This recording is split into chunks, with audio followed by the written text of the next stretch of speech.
Egbe Isokan ọmọ Yorùbá ti orílẹ̀-èdè wa Bénin lábẹ́ àkóso olùkọ́ àgbà àti ọ̀mọ̀wé John Ige tó jẹ́ adarí ẹgbẹ́ náà lórílẹ̀-èdè wa Bénin ló ti ṣe àgbékalẹ̀ ìdánilẹ́kọ̀ọ́ ọlọ́jọ́ kan fún àwọn olùkọ́ tó ń kọ́ àwọn ọmọ níléèwé jęleosimi àti iléèwé alakobęrę ní èdè Yorùbá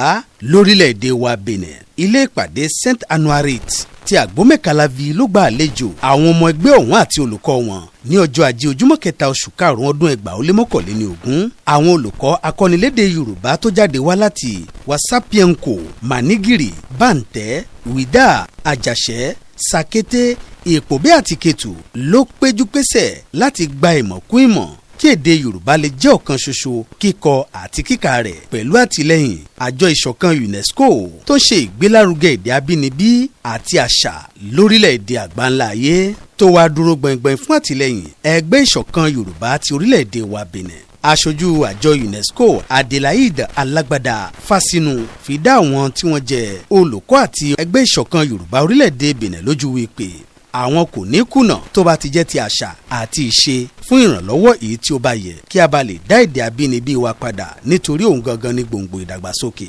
Akọ́nilẹ́kọ̀ọ́ nílé ẹ̀kọ́ gíga ọba ayelujara Dominic Gbada Àgànná kẹrin ti Calavi jẹ́ kó di mímọ̀ wípé kíkọ àti kíkà èdè Yorùbá kò gbọ́dọ̀ yàtọ̀ síra wọn láti Wasapienko títí dé ìlú Ìpòbẹ́. Ó ní Yorùbá tí à ń kọ́ ní orílẹ̀-èdè wa Bénin, Yorùbá tí ó jáde wá láti ìlà oòrùn ilẹ̀ Nàìjíríà tó fọ́n káàkiri gbogbo àgbáńlá ayé lónìí, kíkọ àti kíkà rẹ̀ ó gbọ́dọ̀ jẹ́ ọ̀kan ṣoṣo náà láti lè bá àgbáyé sọ̀rọ̀ nítorí iye ènìyàn tó ń sọ èdè náà lónìí. Àwọn tí wọ́n jẹ́ olóòtú ìpàdé ọ̀hún ti wá rọ gbogbo àwọn ọmọ ilẹ̀ káàrọ̀ òjíire ní pàtàkì ẹ̀yà Yorùbá tó ń bẹ ní orílẹ̀-èdè wa Bénin àti káàkiri àgbáńlá ayé láti rí i pé oníkálukú ṣe ìwádìí láti ní ìmọ̀ tó yẹ lórí èdè Yorùbá tó jẹ́ èdè abínibí wa, nítorí pé ìlú tí ẹ bá dé tí ẹ kò bá bá Yorùbá kan níbẹ̀, wọ́n ní kí ẹ kó ẹrù yín kẹ́ ẹ gbọ́n bàtà yín kí ẹ tẹ̀síwájú, nítorí ó ṣeéṣe ká sọ wípé kò sí ọmọlúàbí kan níbẹ̀. Nítorí náà ẹ jẹ́ ká ṣe àwárí ara wa nípa